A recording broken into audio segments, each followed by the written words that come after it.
सुप्रभात बच्चों। आज हम लोग अपने विषय हिंदी में अपनी पाठ्य पुस्तक जिसका नाम है बसंत भाग 3 के इसके पहले हमने हमारे पाठ्य पुस्तक बसंत के पहले पाठ जिसका नाम था ध्वनि का अध्ययन किया था। आज हम लोग बसंत भाग 2 की लाख की चूड़ियाँ नामक पाठ का अध्ययन करेंगे, जो कि पंडित कामता नाथ जी द्वारा विरचित एक कहानी है। ठीक है। यहाँ लाख से तात्पर्य 1 लाख 2 लाख से नहीं, बल्कि लाख एक पदार्थ है जो कि कीटों द्वारा बनाया जाता है। बहुत सारे कीट इसको बनाते हैं लाख। ठीक है। एक पदार्थ है, तो उसी पदार्थ को की बनी चूड़ियाँ हैं। ठीक है। इस कहानी में लेखक ने मशीनी युग या विज्ञान के विकास में हमारे बहुत सारे जो पुराने व्यवसाय थे वो छूट गए, बहुत सारे लोग जो बेरोजगार हो गए, तो ऐसे विषय को अपना लेखन का अध्ययन बनाया है। ठीक है। चलिए इसको हम लोग इसका अध्ययन करते हैं और इसको समझते हैं। ठीक है। चलिए। सारे गांव में बदलू मुझे सबसे अच्छा आदमी लगता था, क्योंकि वह मुझे सुंदर सुंदर लाख की गोलियां बनाकर देता था।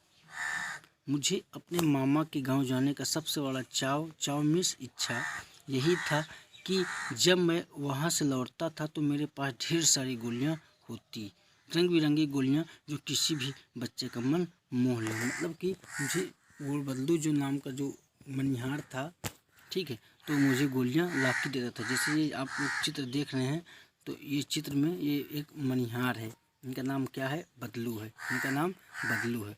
ठीक है। ये लाख की चूड़ियाँ बनाने का काम करते हैं। ठीक है। ये महार जाति के हैं। मनिहारी जाति के हैं। जो मनिहारी जो लोग होते हैं वो चूड़ियों का काम करते हैं। आप लोगों ने गाना भी सुना होगा ना, मनिहारी का भेष बनाया शाम चूड़ी बेचने आया। हाँ, तो मनिहारी काम या चूड़ी बनाने का काम मनिहारी लोग करते थे। ठीक है। वैसे तो मेरे मामा के गांव का होने के कारण मुझे बदलू को बदलू मामा कहना चाहिए था, परंतु मैं उसे बदलू मामा न कहकर बदलू काका कहा करता था, जैसा कि गांव के सभी बच्चे उसे कहा करते थे। बदलू का मकान कुछ ऊंचे पर बना था। मकान के सामने बड़ा सा सहन था, जिसमें एक पुराना नीम का वृक्ष लगा था। उसी के नीचे बैठकर बदलू अपना काम किया करता था। बगल में भट्ठी धकती रहती, जिसमें वह लाख पिघलाया करता। सामने एक लकड़ी की चौखट पड़ी रहती, जिस पर लाख के देखिए, जैसा कि आप चित्र देख रहे हैं वैसे ही एक पेड़ है। ठीक है। और बगल में ये भट्ठी है, जहाँ पे वो लाख को गर्म करके पिघलाते थे, फिर उसे मनचाहा आकार देते थे। ठीक है। ये बदलू हैं। ये बेलनाकार एक वो लिए हुए हैं, इसमें वो चूड़ियों को लपेटे हुए हैं। ठीक है। मुलायम होने पर वह उसे सलाख के समान पतला करके चूड़ी का आकार देता था। पास में 4-6 विभिन्न आकार की बेलने नुमा मुंगेरियाँ रखी रहती, वही मुंगेरियाँ जिसमें वो लाख की चूड़ियों को पकड़े रहता था। ठीक है। जो आगे से कुछ पतली और पीछे से मोटी होती, वही बेलनाकार होती थी। लाख की चूड़ी का आकार देकर वह उन्हें मुंगेरियों पर चढ़ाकर गोल और चिकना बनाता था, और तब एक एक कर पूरे हाथ की चूड़ियाँ बना चुकने के पश्चात वह उन पर रंग करता था। ठीक है। बदलू यह कार्य सदा ही एक मचिया पर बैठ कर किया करता था। मचिया जो चारपाई का ही एक छोटा रूप होता है। ठीक है। उसमें भी 4 वो होते हैं, पावे होते हैं। चारपाई का छोटा रूप होता है, गाँव में होता है, आप लोग समझते होंगे, जो बहुत ही पुरानी थी। बगल में ही उसका हुक्का रखा रहता। ठीक है। जिससे वह बीच बीच में पीता रहता।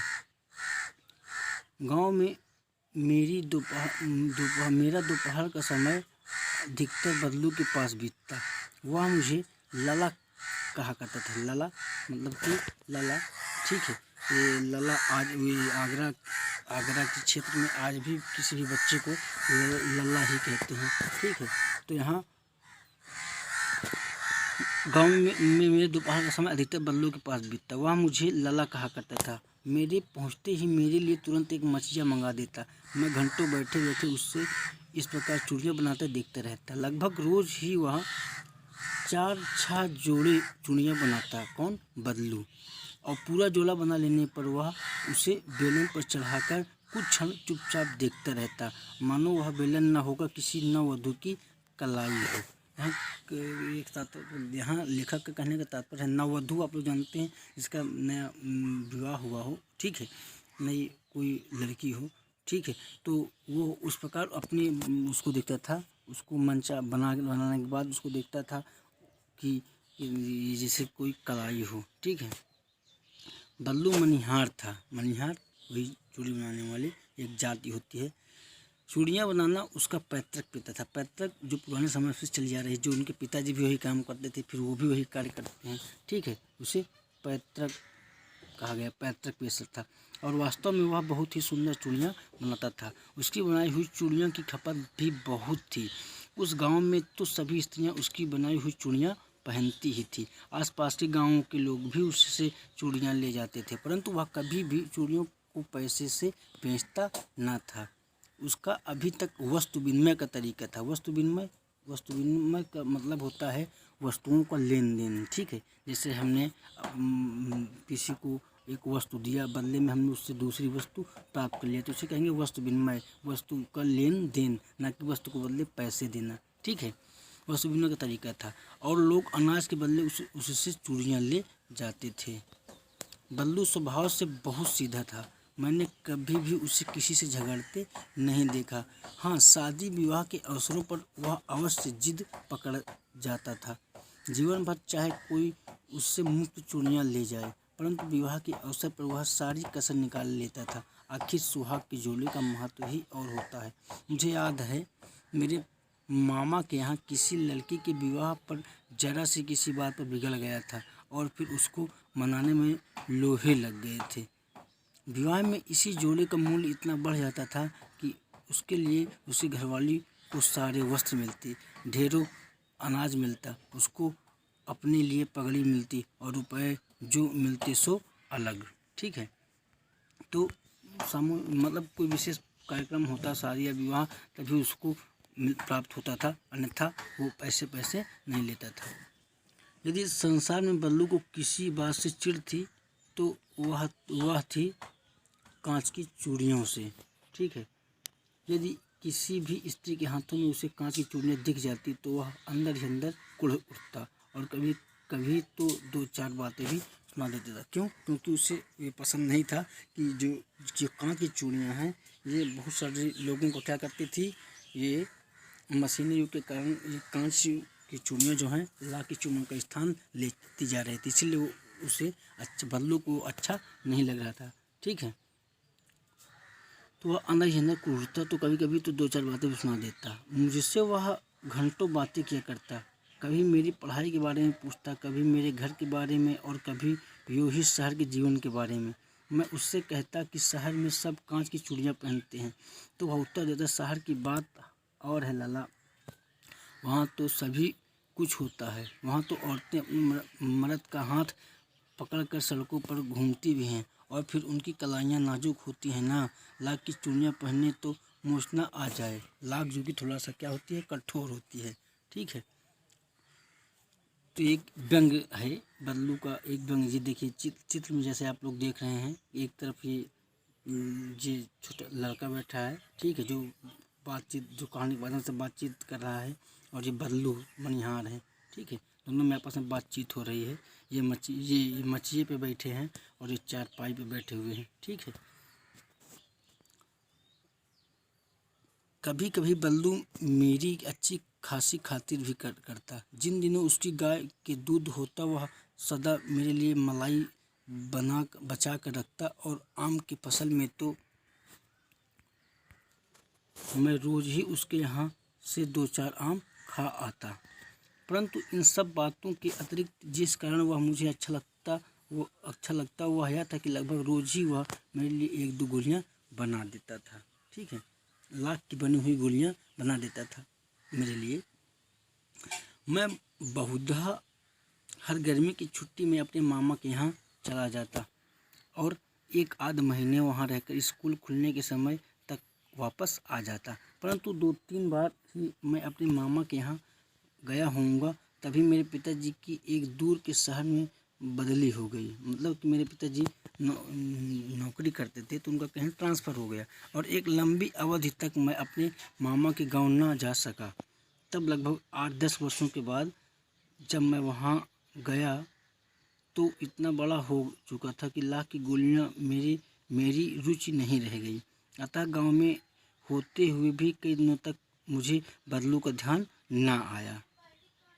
इस बीच मैंने देखा कि गांव में लगभग सभी स्त्रियां कांच की चूड़ियां पहने हैं। बिरले ही हाथों में मैंने लाख की चूड़ियां देखी। तब एक दिन सहसा मुझे बदलू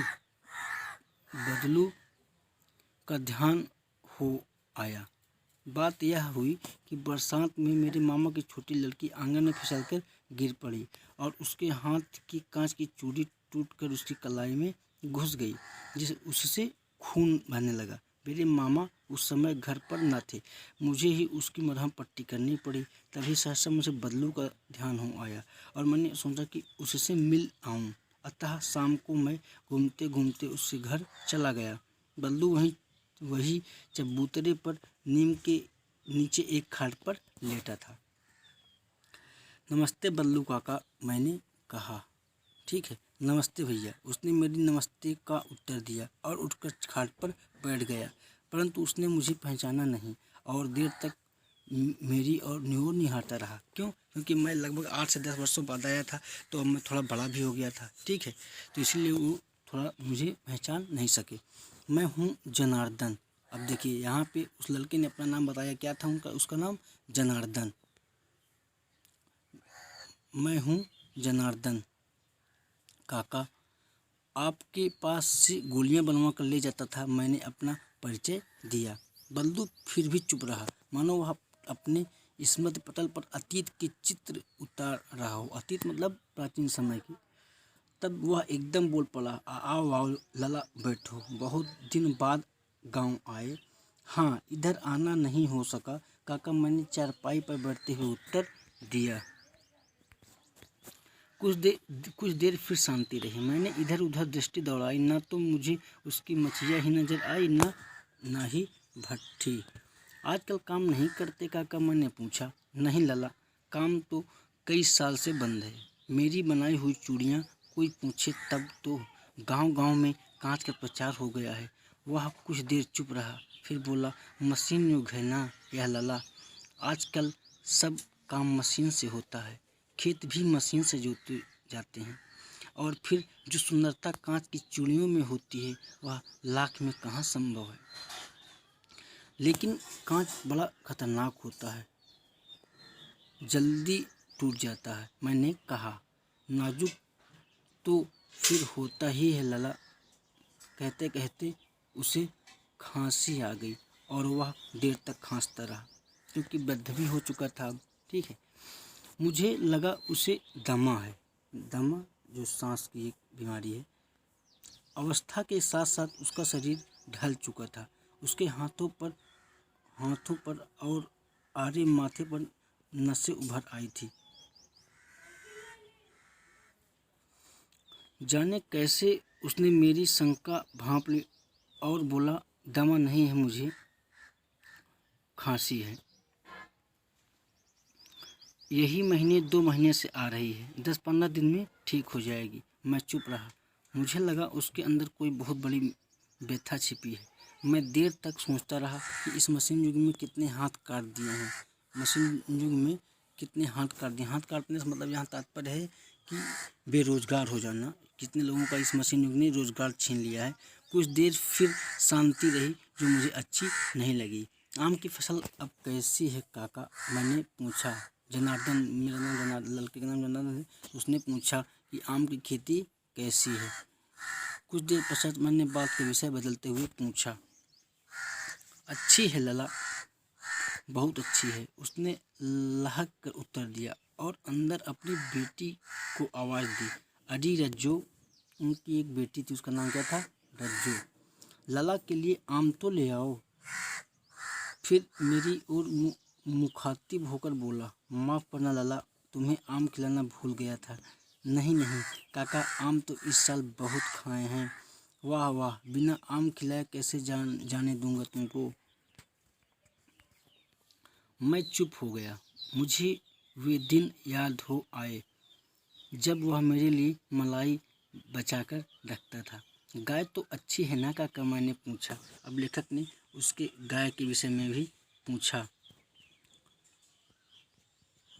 गाय कहाँ है लला, 2 साल हुई बेच दी, कहाँ से खिलाता। इतने में रज्जू उसकी बेटी अंदर से एक डलिया में ढेर से आम ले आई। यह तो बहुत है काका, इतने कहाँ खा पाऊंगा, मैंने कहा। वाह वाह, हंस पड़ा। शहरी ठहरे ना, मैं तुम्हारी उम्र का था तो इसके चौगुने आम एक वक्त में खा जाता था। आप लोगों की बात और है, मैंने उत्तर दिया।